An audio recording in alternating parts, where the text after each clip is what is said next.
Today, I am sharing a webinar that I did with another life coach, April Diaz, and this was in February. The topic is about loving yourself to health. And in this webinar, I talk a lot about emotional eating and setting yourself up for habits that are sustainable. I also do talk about my emotional eating course, which I created with another life coach, Kristen Stum. I will include the link in the show notes. We worked really hard on this emotional eating course and did a ton of research and put this together a few summers ago, and it's really good. And we have made it super, super affordable. It's only $37. It has 6 sessions with worksheets and printouts and video and slides. And it is really, really great material on how to coach yourself if you struggle with emotional eating. Now, if you don't struggle with emotional eating, but you have other ways of buffering your emotions, like scrolling on your phone or procrastinating or any other thing that maybe you've created habits that you don't love, you can still buy the course, and I believe it's totally applicable. So anyway, this webinar is about loving yourself to health, and it is just the audio version. There were slides, but I'm pretty sure you'll be able to get a lot out of this. So thanks for listening and enjoy. Welcome to February's community webinar that is all about loving yourself. I'm your host, April Diaz. I'm a certified life and mindset coach, and I help individuals find greater success in their lives, relationships, health, careers, businesses.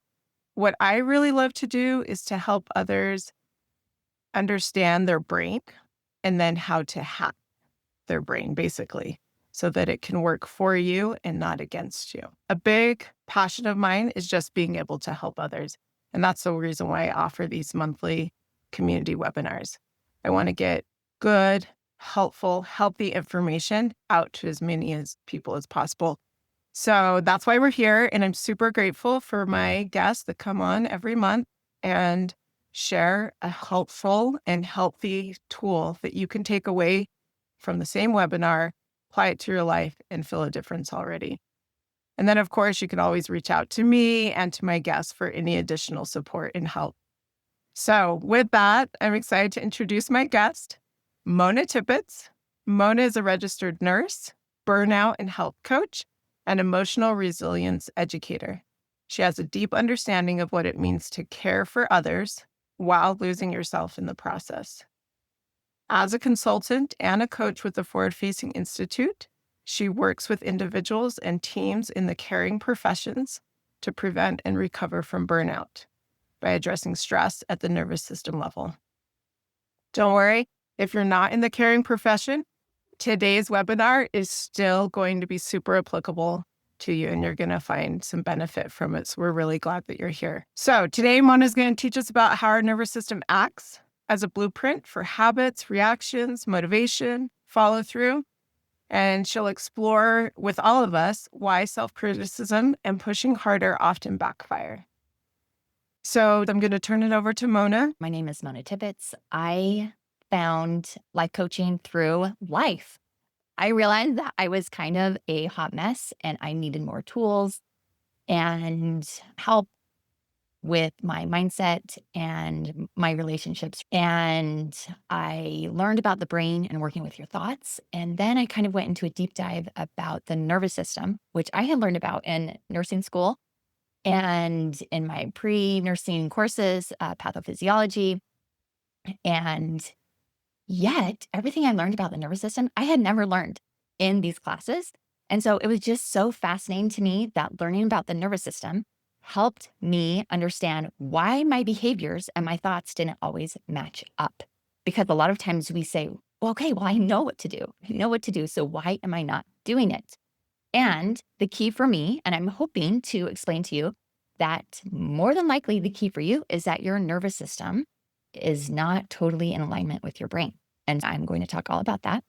And if maybe you don't struggle with emotional eating or using food as a buffer, that's totally fine. You can replace this with another thing that you are struggling with because it's totally applicable. But today we are talking about emotional eating and health things. And so that's going to be our focus. So let's just get started. So, loving yourself to health. Why pushing harder? Which I work with a lot of overachievers, a lot of high achievers, a lot of people who are go. And sometimes we think if I just do something more, I will get a result that I want. Often that actually doesn't work. And we're going to talk about what does. Okay, so today we're going to talk about how your nervous system is the blueprint or the foundation of your habits, why self criticism and judgment and judging ourselves and wanting to make changes with our health or our body from a mindset of fear or scarcity or urgency doesn't help us.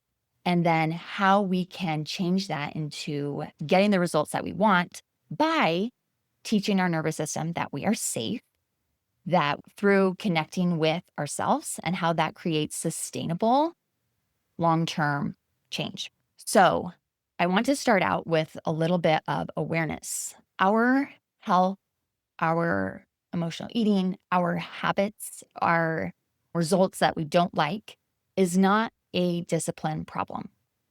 More often than not, it's a mindset and a nervous system that is doing exactly what it was trained to do, but not bringing you the results that you want. I like to tell people I am an overachiever, and my nervous system is even more of an overachiever. And it likes to do things at a super hyper level. And often it is not helping me get the results that I want. It tells me things that I need to be anxious about or scared about or worry about so many things. And none of those things are actually helpful. A lot of those things are a problem that isn't even mine. And a lot of things are problems that I can't even solve.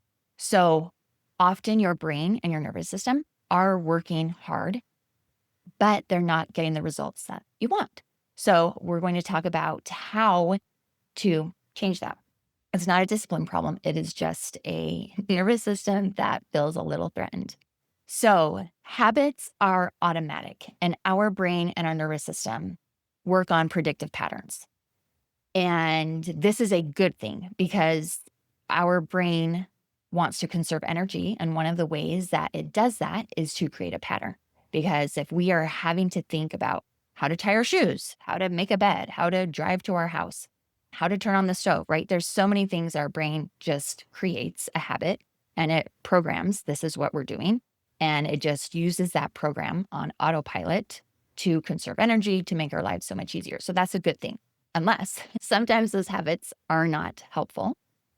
I want to reinforce that change that is sustainable doesn't happen by forcing them. Change that is sustainable doesn't happen through fear and urgency. And let's talk about food and our eating patterns.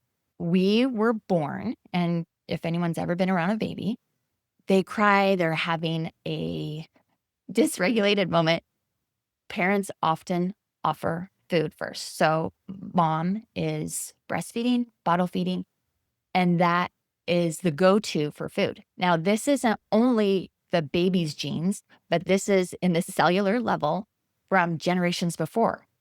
When we were born, we learned that if I cry, my parent will take care of me. And more often than not, we were fed milk. Breast milk is fatty, it's sweet, it's salty, it has all of this nutrients that is perfectly catered to what the baby needs. And so the baby will eat and it will calm down. It will feel comforted. The problem will be fixed. And so we learn from a very early age that food equals safety. So I want you to know that when you crave food or want food, this is natural. This is very adaptive. This is not wrong. This is literally in your cellular level. And I don't want you to shame yourself for it, right? This is what we learned. This is what was modeled to us. As we grow older, we kind of continue that. And as humans, we are very social eaters. Food equals connection. I love Pinterest, right? How many of us have like a food board on our Pinterest where we have cute Christmas trees that are made out of peppers and kiwis and tomatoes and, all these things. And so it helps us be creative. It helps us connect with other people. It's with holidays, it's with dates, it's with every celebration. And being with people and food, our brain kind of converges that the food brings us comfort. It helps us belong. And food is everywhere. And this is just very much a human thing. And that's okay. I want you to realize that that is okay.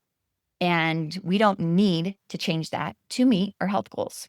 With that, a lot of our eating patterns or our types of food that we eat, how we exercise, thoughts about our body are all modeled to us, often when we are young.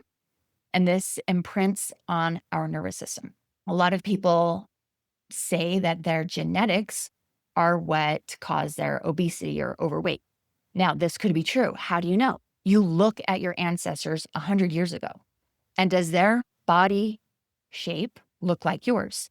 A lot of people are pear-shaped, or they have wider hips, or they're rectangle, or they have a round face or a heart face, right? Those are genetics. And more often than not, our ancestors 100 years ago didn't weigh the same that we do now. Genetics can't change that fast. So this is our genetic imprinting, and we now just eat unhealthier. So our body frame can be similar, but the weight is often different. And more often than not, you are just following the eating patterns that were modeled to you if you have like unhealthy eating patterns, because our parents modeled to us how to eat. Did you grow up in a house with vegetables? Did you grow up in a house with junk food? Were you allowed to eat whatever you want? Like all of those things we need to take into consideration, and none of them are right or wrong. It's just bringing awareness to how we want to use those habits and those patterns for us or not. Some people feel threatened and scared when they feel hungry. And I'm not minimizing food scarcity. I was raised in a home with 8 kids. My dad was a dairy farmer. There were a lot of mouths to feed. And so when I was younger, I often did still feel hungry. And I have learned to train myself that hunger actually isn't dangerous. In the healthcare profession, we work 12-hour shifts. And a lot of times I didn't eat for 12 hours. And I didn't constantly think, I have to eat, I have to eat, I have to eat. And I'm not even promoting that healthcare workers shouldn't eat, because they should. But often I wouldn't eat. And at the end of the shift, I would be so hungry that I would just, I could finish a meal in 2 minutes. It was ridiculous. So these are some unhealthy patterns that I created through healthcare. But I've also learned to teach myself. I do intermittent fasting. There's lots of different ways, and I'm not saying that these are for you or not, but when we can open up our mind to different systems, I have learned that being hungry isn't dangerous, because I can go to my fridge. And I'm very grateful that I have food in my fridge. I'm very grateful that I could go to the store, I could stop by anywhere and get something to eat. So just being aware that I am hungry right now, and that doesn't mean I need to solve it immediately. That doesn't mean I have to eat. That doesn't mean that I can't wait an hour.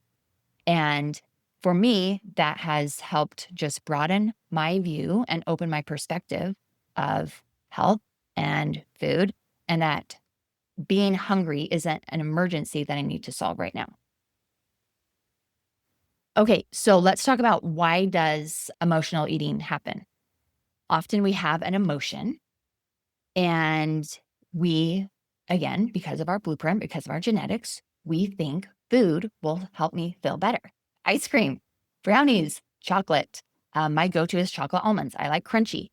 And I often will eat something, and while I'm eating, I'm rarely paying attention to what I'm eating. There are thoughts spiraling in my brain about an emotional problem, and I'm just eating. And then the awareness comes, okay, why did I just eat that? I have a stomach ache. I ate too much.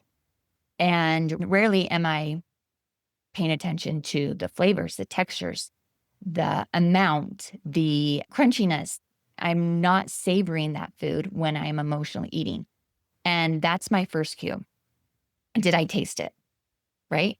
Often, no. That's why we have to get seconds, right? We eat our meal without eating, without tasting. And so we need to get seconds to enjoy that, the taste, the flavors, the textures. And so food is becoming a solution to an emotional problem. And often that awareness of why we're eating doesn't come until we turn on our brain and pay attention. A lot of people think that I just need more willpower. Well, willpower isn't a thing, right? It's not something we can buy. It's not something that we can really work on. It's like this elusive substance that we can't contain. It's not measurable. We can't compare it with other people. And this is why, like, having the thought of I just need more willpower is not a helpful thought, I don't think, because our habits change gradually. What we want to do is gradually change our predictive patterns. What we want to do is gradually use our mindset and our nervous system to feel safe around food, to feel safe when we're not around food. And often restriction and rebellion and diets and even writing down your food, journaling, all of these rules and regulations and systems that we put in place often don't work for us because we rebel against that and it seems too hard. We'll go into that more right now. So this is, I believe, how human behavior is totally explained. This is the Yerkes-Dodson law combined with polyvagal theory. I did not come up with either of these. I just combined them into this visual chart for me to see.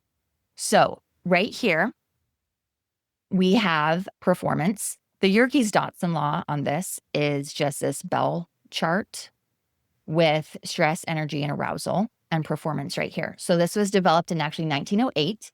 And this theory was proved that the more stress that we need stress, energy, and arousal to perform, to learn, to accomplish the things that we need to. And we need stress to have cognitive and physical performance, right? So if we were a car totally parked and at rest, we're not doing anything. We're not accomplishing anything. We're not learning. We're not growing. And so we need stress. In this situation, our sympathetic nervous system is the accelerator. Our parasympathetic nervous system is the brake. So we need to accelerate to learn. And this is called eustress. And you've probably heard that stress is a good thing. It is a good thing if it's eustress. Eustress helps us. And so when we are driving our car, the optimal performance zone is in this green zone or the zone of resilience. And this is where we feel safe, confident, secure, and connected, and we are performing well. So maybe we're going to speed about 65 miles per hour. This is where life is really good and we feel on top of things. However, if we have more energy, stress, or arousal, and we continue to accelerate, we have too much stress and we go into distress. And once we have too much stress, there's part of our brain called the amygdala or the limbic area, the emotional area of our brain, and that turns on. And when that turns on, it tells our logical brain to go on pause, and we need to take over. And we take over in a few different ways. The first zone is hyperarousal. Now, this is where we get into polyvagal theory. So the Yerkes-Dodson law is the chart, and then I have put the polyvagal theory on top of it. And polyvagal theory says when we have so much stress, we start to go into behaviors of avoidance or aggression. And aggression is fight or flight. I feel unsafe. I need to run. I need to protect myself. This is where urgency happens. This is, I need to do something now. It's a very high energy. It's very much, I need to fix this. And this is where we're starting to go 90 miles an hour, 110 miles an hour. And our car is starting to spin out of control and not staying in the lane. We try to control other people to make us feel better. that kind of thing. As our stress increases, we can go into freeze or shutdown, or I'm going to go down all the way to shutdown. This is where I am overwhelmed. I need to conserve energy. This is, I hate everything and I don't care that I hate everything. I am just trying to conserve what I have. This a lot of time is looked at laziness, and this isn't laziness. This is just us protecting ourselves. In the middle is freeze, and this is a blend of fight or flight and shutdown. This is, I need to do something right now, but I can't. I don't feel like I have the resources. And you kind of, oh, I need to fix this, but how? And you go into decision fatigue and you're like, oh, I need to try all these things, but that seems so overwhelming. And so you don't do anything. So when we are in these states, this creates a foundation for our thoughts. So where our nervous system is, it influences the electrical stimuli to our brain, and our brain has a foundation of our thoughts. So what do those thoughts look like? Let's talk about it. When we are in hyperarousal, again, we want to control, we want to fix, we want to push. This is really, really good for short-term results, but rarely good for long-term. We get burned out and things become too hard. This is almost every New Year's resolution, right? At the gym, it's packed in January, and then it's February 26th. So last week, the gym started to feel like normal again for me because it's already been 6 weeks and now everybody is done, right? They've worn themselves out. They've injured themselves. So their attempts to try a new habit of exercising are done because they burned out. When you are in this state, you have feelings that are tight, driven, on edge, critical, very critical of your body, critical of other people. Comparison is here. Urgent, scarcity. You're hyper-focused on improvement. This is, I need to lose 5 pounds before the wedding in June, right? You're also disconnected from pleasure. And this is a good way to start, but it doesn't sustain health. So what are your thoughts when you're in this zone? This is a foundation, again, of your thoughts. Thoughts like, I can't trust myself around food. I need to be more disciplined. My body is wrong. I have to earn rest. I need to get this under control. If I don't stay strict, if I don't chart everything, if I don't restrict, then I will fail. My body is the problem. I just need a better plan. I just need a better system. I can't let myself relax until after the wedding. And then, we go to the other extreme and we gain 10 more pounds by the end of June. I should be a different size by now. I should look different by now. Other people can do this. Why can't I?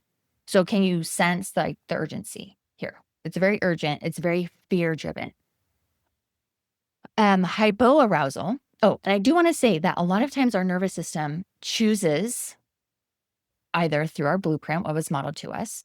What we want to live in is the zone of resilience. And sometimes we drop really quickly down to hypoarousal, and that's our favorite second zone, or hyperarousal. And so for whatever reason, your nervous system usually chooses a favorite. Hypoarousal is a lot of shame, a lot of collapse, a lot of hopelessness. This is also a lot of disconnection from the body, disassociation. So what are the feelings in your body? Well, you feel heavy, shut down, numb, ashamed, disconnected, exhausted, indifferent. The thoughts that you have when you're in this zone, again, it's not laziness. This is actually your nervous system trying to protect yourself, often from yourself and your thoughts and your comparison. And so you think, what is the point? My body has failed. Nothing ever works for me. I'm too tired to care. I've tried everything. I'll never feel good enough in my body. I feel disconnected. I've totally let myself go. Like there's no point. I can't do anything. I'm so embarrassed about my health. I don't deserve to feel good. Can you hear like the hopelessness and the heaviness and I just can't do this, right? That's here. We'll talk about the zone of resilience in a minute. I also when you're in these two zones, let's talk more about what you experience in life. Okay, so what happens is emotional eating is a signal of ignored needs, unmet emotions. It's a request for attention. So what you can ask yourself, because I like to broaden our view, increase our awareness, ask yourself questions about your thoughts. What kind of signal is that emotion telling me? What am I looking over? Where did that thought originally come from? They say 98% of our thoughts are given to us through someone else, through advertising, through something that our mom said 20 years ago, or our grandma, or, whatever. And somehow that memory got put in our memory bank and it keeps coming up. So if we can say, where did that thought come from the first time? Why do I even think I need to be different than I am? These are good questions for awareness. What I have found with health coaching and coaching with just anyone, they have a core misbelief that there is something wrong with them, that they're broken, that they have no willpower, that they're not enough, that they have to be different from who they are. And that is what we're talking about today, is how can we change that? Because there's nothing wrong with you. There's nothing wrong with you. Even when your doctor says, oh, you have high cholesterol, high blood pressure, blah, blah, blah. That is just a result of choices that can be changed if you want to. That doesn't mean that you need to fix. That doesn't mean that you're broken. That doesn't mean that your body's wrong. And I want you to really believe that. So how can we? We have lots of different personas in ourself, right? I'm a mom. I'm a teacher. I'm a sister. I'm a daughter. I'm a neighbor. I have all of these different roles in my life, but I also have different voices. I like to say you are not one person. You're actually a group of people, right? I have a person who loves to sleep. I have a person who loves to exercise. I have a person who loves to cook. I have a person who doesn't like to clean, and a person who cleans like a frantic lady when I get stressed, right? So how can I be all of those people with different outcomes? It's because we are many parts. We have many roles and we have many internal drivers. And often, for whatever reason, we prioritize things higher on that hierarchy some days than others.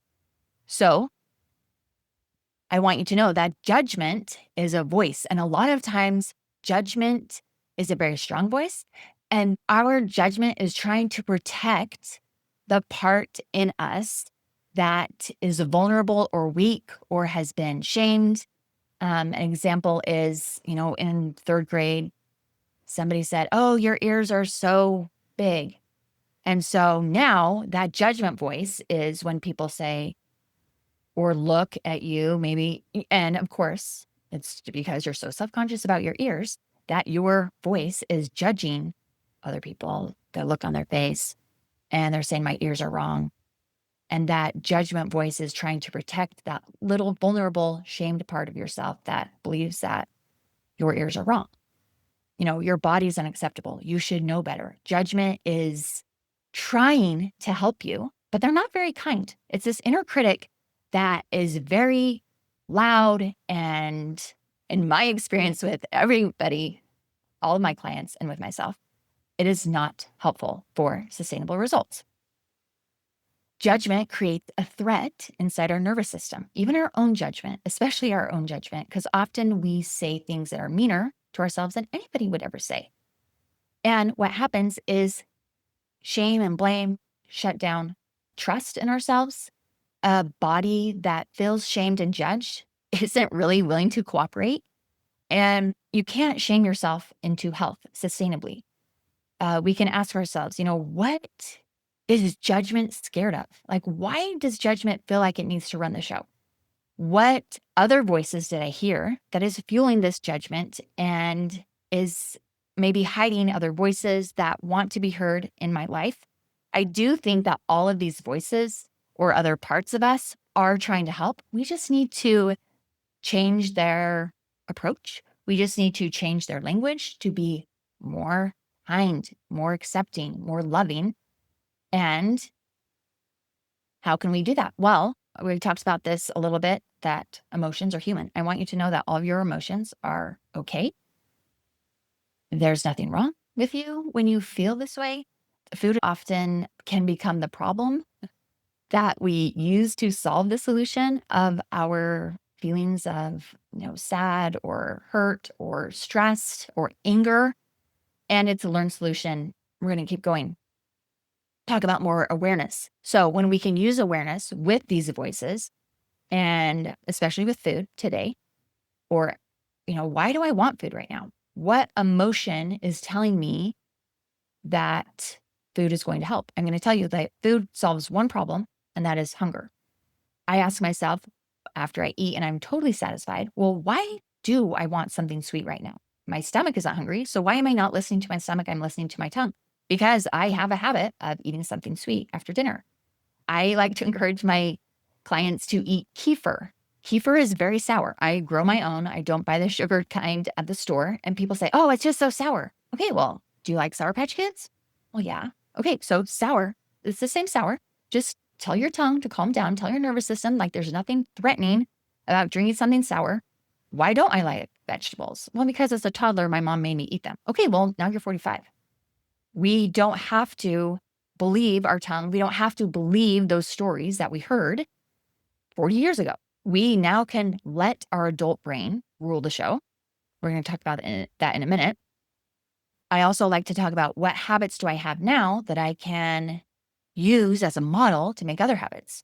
I like to talk about brushing your teeth. I mean, how many of you brush your teeth every day? I'm going to guess everyone on this call, right? So how did you make a habit of brushing your teeth? Well, my mom made me. Okay, but your mom's not making you now, right? It's a habit. So if you can have a habit of brushing your teeth every day, you can gradually create a habit to eat 4 vegetables every day. And don't believe your tongue when it says, I don't like vegetables. Okay, open your thoughts. We can go into that later. Safety. Safety isn't the absence of having stress. You can have stress and your nervous system can still feel safe. Safety is the felt sense inside your body that I can be with myself. You can have stress and feel safe. You can be calm and still feel unsafe in your body. So safety is when your nervous system believes that you are not in any danger. And when I say danger, I'm saying physical danger, emotional danger, mental danger, inside or outside of your body. So let's talk about being in the zone of peak performance or the zone of resilience. So when we are in the zone of resilience and we feel like we're in the zone of resilience, we create a foundation of love, safety, and trust. And this is what creates sustainable health. What does that feel like? We feel at home. We feel calm but energized. It's a place of flexibility. It's a place of trust. I am comfortable being seen by other people regardless of how I look like. It's a confident mindset. It's not what you look like. It is a thought inside your head, and it is a nervous system feeling. I can be patient with change. I know I can make a change. It's not going to be overnight, but I know that I can do this. This is gentle motivation. This is helping your body feel like an ally, working with yourself. So what are the thoughts when you're in this? I can listen to my body and I can trust it. I can care for myself without having to earn rest. Food is nourishment. It's not a test. It's not something I need to chart and turn in at the end of the day. I can make choices that support me even when I'm not perfect. I'm okay to eat other things, and I'm broadening my horizons of my food choices, right? My worth isn't dependent on how my body looks. I can enjoy food. We eat food for 2 reasons, for nourishment and for enjoyment, right? You can enjoy food. This is eating. I like to do the 80-20. There's everyday foods and there's sometimes foods. All of this. I can feel sensations without feeling panicked. I can be uncomfortable and be okay. Being good at feeling uncomfortable is the best way to be comfortable. I trust my body's signals. I'm allowed to feel good in my body. All of this. Okay, so the toddler brain. I talk about this in our emotional eating course. Toddlers and babies are so adorable and they're so cute. And yet they're big giant brats, right? They want what they want right now. Our toddler brain hates being told no. And a lot of times we get frustrated a toddler gets frustrated when they feel something and they can't communicate. And so that is the toddler brain talking. We also have another part of us. So there's the wisdom, there's the inner parent, and there's the I want it right now, give it to me. I just want to feel good. I want to eat something, right? This is the toddler that's eating breakfast cereal all day long. When we have a parent that says, I don't trust you to have yummy foods, right? Our sometimes foods are turning into everyday foods. And we can vacillate back and forth on that graph. Behaviors of aggression and avoidance, or restriction and scarcity. Um, the child says, I don't trust you, parent, because you never give me what I want. So I'm going to eat it all. And it's totally scarcity and fear driven. You restrict me, I don't get what I want. And so I will binge on food, or I will eat it in secret, and people even do this. Like I do this. Oh, I've had such a great workout today. I've had so much exercise that now I get to reward myself with a treat. Now, when you break that down and and try and make sense of it, an athlete's body doesn't need junk. An athlete's body needs more protein and vegetables. So if you had a really big workout and a really active day, you actually need to help refuel your body in a better way.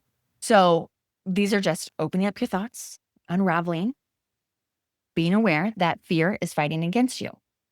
So what does a toddler need? Well, toddlers need love, attention, and guidelines.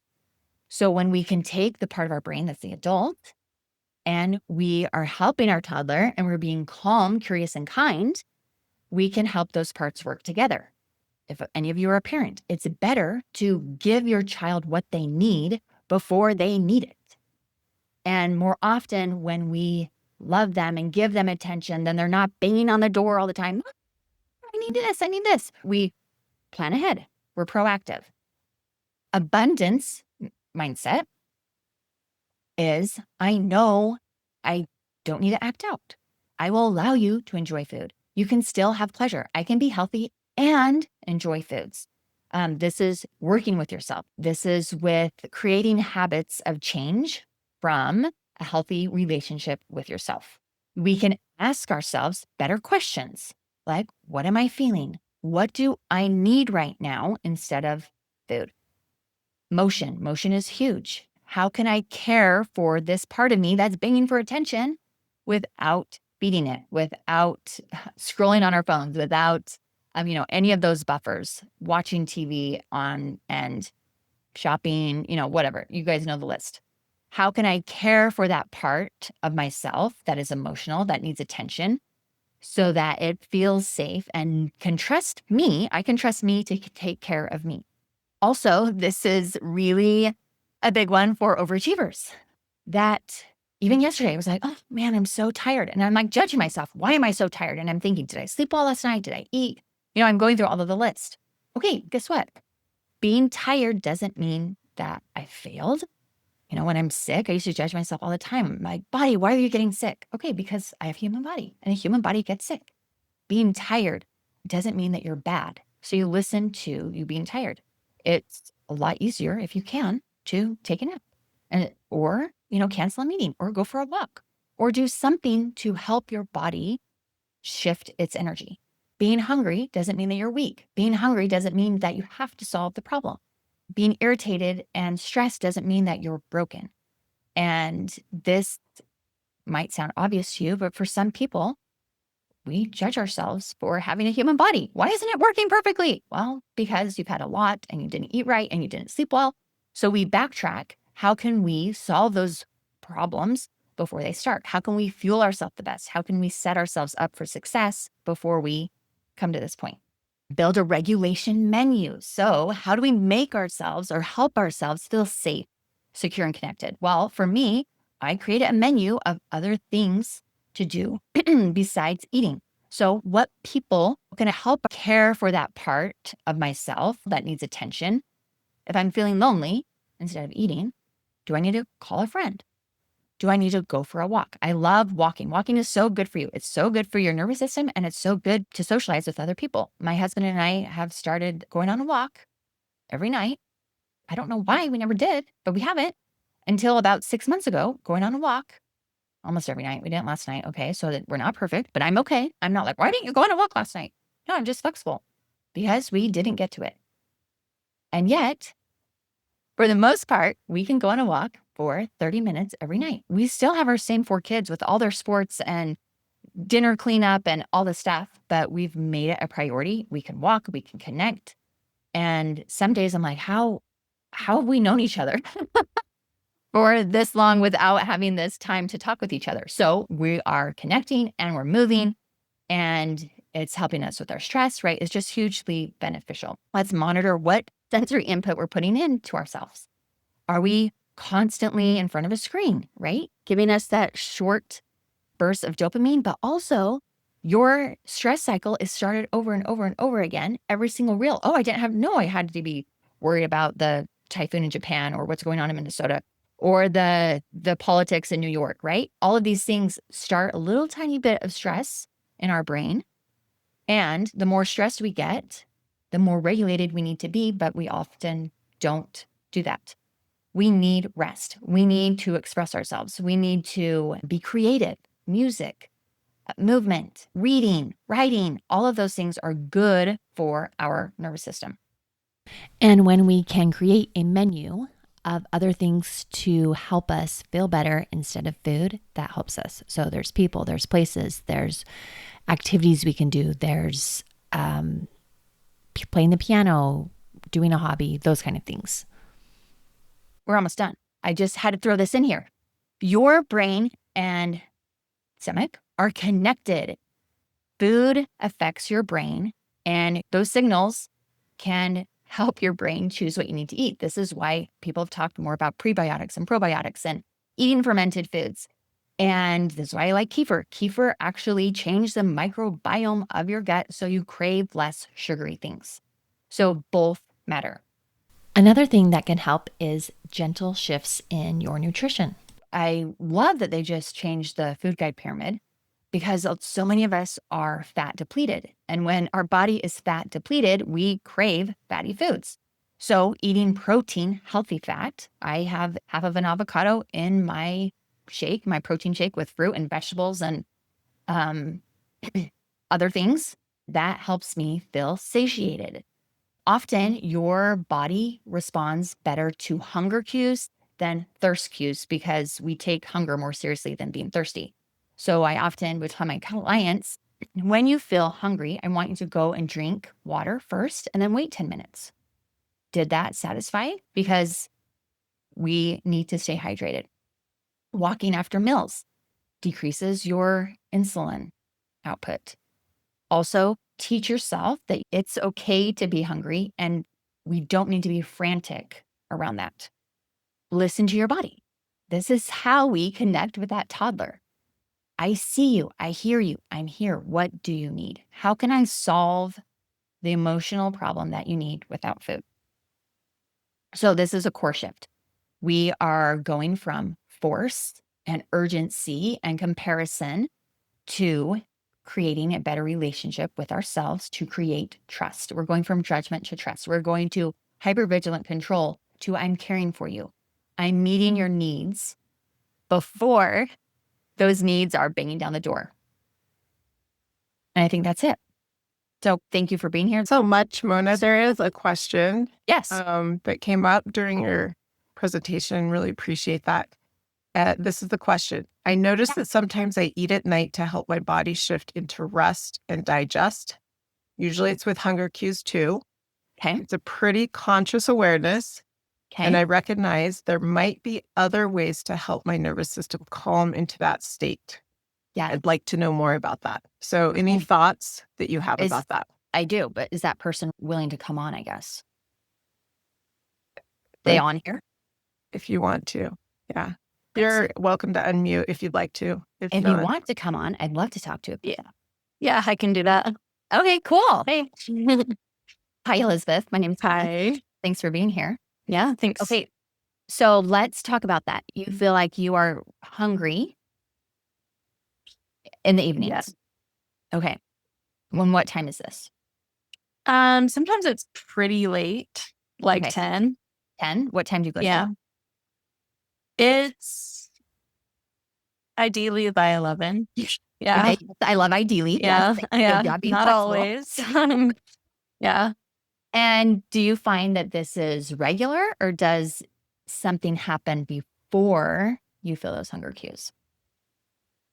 So sometimes it's like I'll actually notice that I'm hungry. Like maybe I didn't eat enough dinner, but then it was like the evening needed to go on, bedtimes, all that stuff. So I am ignoring my earlier hunger cues. Okay. And then once the kids are asleep and like things settle, I feel like I can calm down from, Okay. like Yes. the things that need to get Yes. done. Being a mom.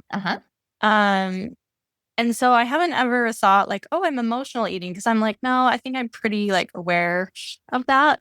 Okay. Like, it's not like I'm sad or anything, but I do have awareness of, I would say I am learning how to have a more regulated nervous system, kind of like recovering from PTSD types of thing. Yes. Just chronic fight or flight throughout my life. So I'm recovering from that state. But in that awareness of having like a hypervigilant nervous system, I am aware of this. And sometimes maybe I'm using food. Like, I'm still kind of sorting it. It's like, am I using It sounds food like to create a state of calm? Or am I, or it could be sometimes one or the other. Like, I really didn't eat enough that day. And my body's like, if you're going to continue this pattern tomorrow, you better eat now, because tomorrow, you wake up, you got to get the kids to school, and you don't have time to eat till they're at school. Right. So Right. kind of both.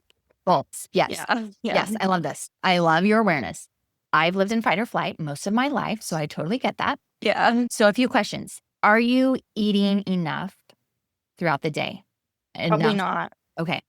So often it sounds like you have babies. So I was labor and delivery nurse, and I did breastfeeding also. I taught breastfeeding. Yeah. And babies like to cluster feed at the end of the day before they go to bed.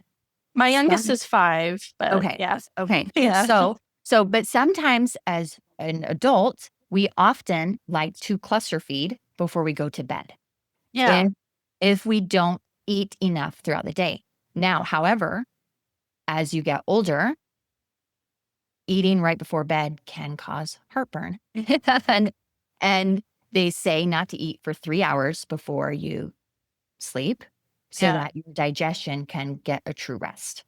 So what I would recommend, and I don't know anything about you, but I would recommend eating earlier in the day with more protein and more, because a lot of times when we don't have enough nutrients and like helpful food, we try and compensate at the end. Yeah.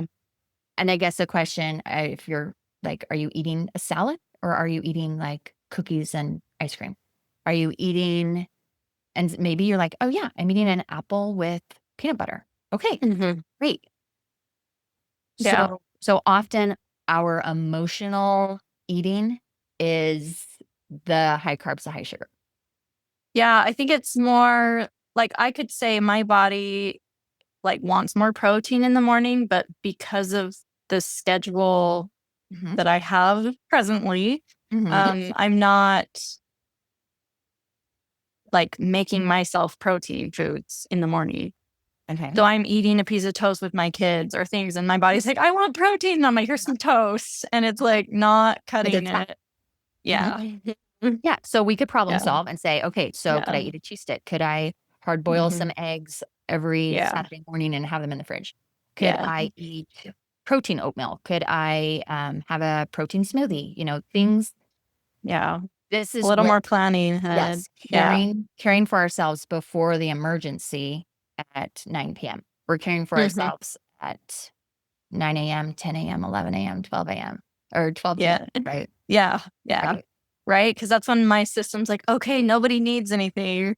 Now you can take care of yourself. Yes, take care of me. Yes. I need to take care of me first. Yes. Yes. Yeah.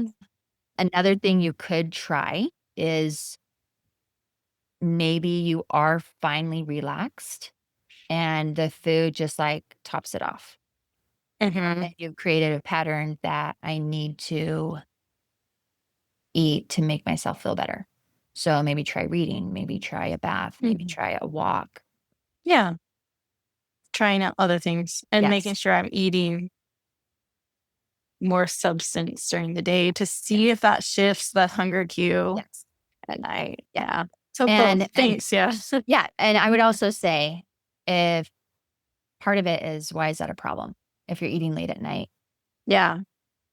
And And that's something I've been like, oh, some people say like it's not good for you to eat at night. And I'm like, I think right now, at least whatever is going on right now, it's probably better that I eat than listen to some other rule. My body's telling me I need more calories.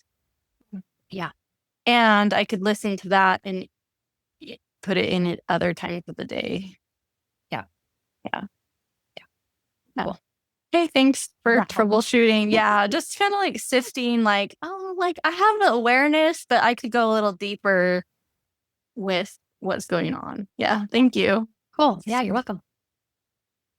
Thanks for coming on, Elizabeth, and asking a Yeah, question. thanks. That takes courage. Good job.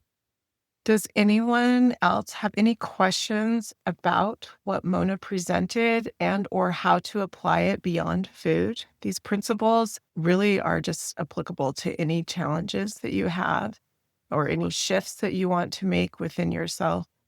And you're welcome to ask those now. We have just a few more minutes. You can also reach out to Mona or to myself if you prefer like a one-on-one conversation. Some things that were awesome that I just like nuggets that I wanted to point out of all of this, as I love the brain, is just this idea of relationships with yourself. I love that close to the end of the slides where Mona talked about judgment versus relationship, force versus trust. This is so true. This is how we work with the brain. And the amygdala itself is so resistant to change. So the more that we tell ourselves, I shouldn't think that, or I shouldn't do that, the more it's going to hold on to that habit and to that thought pattern. So that's part of what Mona is sharing with you today, and what we do as coaches is to be able to help. How do we like really kind of massage the rigidity of the amygdala in a way that's sustainable? Because our brains we have plasticity, right? They are able to change. They are able to have new thought patterns.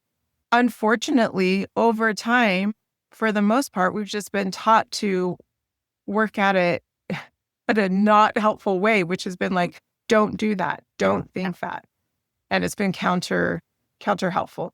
So what we do is help you to be able to like make these gradual changes that end up being sustainable rather than just a quick fix that then dies out. Any closing thoughts, Mona? I just I've lived in fight or flight like my whole life, and until about 3 years ago. And having a well-regulated nervous system that lives in the zone of resilience has not only changed my health and how I think about things, about my relationships with myself, with other people. I have finally, for the first time in my whole entire life, I can sleep soundly through the night. I used to wake up between 2 and 4 every night. And it's just a beautiful place to live. So that's why I love the nervous system and mindset and working with all of this. And I love helping clients just like you, April, to make this a reality in people's lives. Yeah, that's awesome. I'm glad it's been such a beautiful thing for you and that you're willing to share that with us. Thanks for coming on today. Yep. Thanks, everyone. It's such a privilege. Thank you. This has been great. Yeah. Thanks, everyone, for being here. Share this information with others. Have a wonderful rest of the week. Thanks for tuning in to Burnout Solutions. If you found today's episode helpful, don't forget to subscribe so you don't miss the next one. I would appreciate it if you could rate and review so other people can find this podcast easier. And when you're ready to stop working harder and start working differently, head on over to my website at www.monatippets.com. That's TIPPETS. And grab my free resources on rewiring your brain and nervous system for less stress and more ease. Hope to connect with you soon. Take care.